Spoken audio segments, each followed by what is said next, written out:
So check this out, right? I'm in this real nice convertible and it's so cool. The roof's coming down and it's peaked somewhere in the Gold Coast, but it's actually been one of the biggest pain in the asses that I've had in the last couple of years of my life.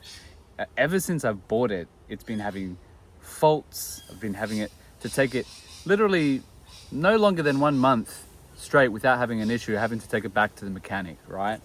And there's just moments that I have driving this thing. And when it's working so well and I'm like, oh my God, like it feels so good to have peace again, you know? Like I know nothing's gonna be wrong with the thing, and then something like comes up, you know? And then when the thing comes up, you can instantly feel this stress response, like waiting for something to go wrong again. And it's just crazy because it just makes me think about how we approach life sometimes, which is constantly in this state of stress, right? Waiting for the next thing to go wrong. And this has been a prime example of choosing peace amongst the chaos. And I just felt so called to make this video because even this car, I think this is the first time I went 2 weeks straight or so with 0 issues. And I was like, oh, it's like, you know, I've been blessed. It's all good, right? And then something came up again. And I'm like, you know what? I have a choice how I'm going to respond to this time. I don't have to be so stressed and worried about it. And I can choose peace through this process and just be okay with the fact that there's always going to be problems. And if you choose to look at the problems as only problems, life's going to be very stressful. And you do have a choice when problems do arise to look at them as a bad thing or just as a part of the process and accept it and not get stressed about it so much. And you focus really more so on solutions and continuing to lead with the energy and attitude that you want to bring through life, right? And that's been one of the biggest things for me, which is like, look, all right, Will, this fucking is annoying. Like, I want a fucking functional and safe car that I know, yes, it looks fucking sick, it provides a great experience, but I'm not going to be worried about having to constantly take it to a mechanic, right?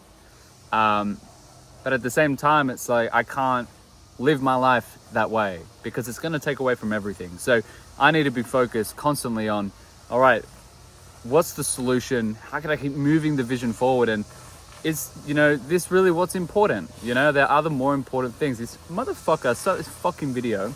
Look, is where I need to listen to my message. And this guy starts just fucking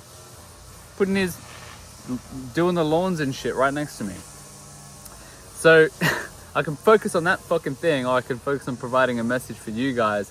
And again, that's my choice, right? Like I have a choice to dwell on that thing or to continue to deliver a good message here, right? And I do notice that when you remind yourself to focus on really what your ideal life is and how that feels, you have to keep checking yourself and go, no, this is not what I'm here for, right? To stress about that little thing. I'm here to create X, to create Y, to, let's say, have a family, to live a certain vision and lifestyle that I want, and I want to feel a certain way.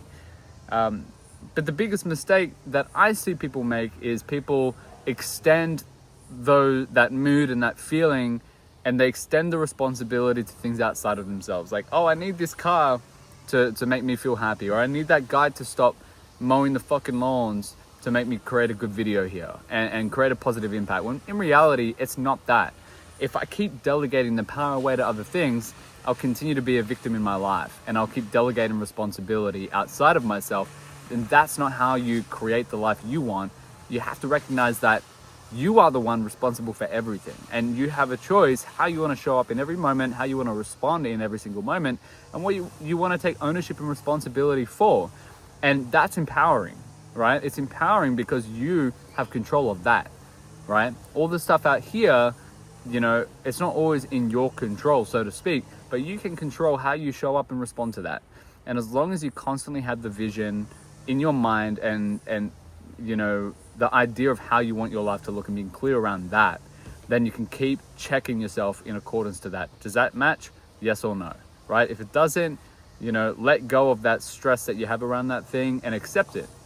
I have to accept this car situation. It's fine, right? Easy to figure out. Won't matter 5 years down the line, because me stressing about that doesn't align with how I want my life to actually lead, right? And that is your choice. That's the biggest thing. You know, I've gone over 10 years going through the whole personal development stuff, and it comes back to that same fact, which is like, you are responsible for your reality. So don't put responsibility outside of yourself and expect that it's going to be the car that makes you feel a certain way, or where you live that makes you feel a certain way. They're all great, but the most important thing is you. How are you showing up? How are you interpreting and transferring meaning onto all of those things? And if you have the right outlook, you can flip any situation into a positive one if you really try. That's my message, and I hope this guy really does continue to mow his lawns and create a really great environment and pretty yard for himself. I hope that helps.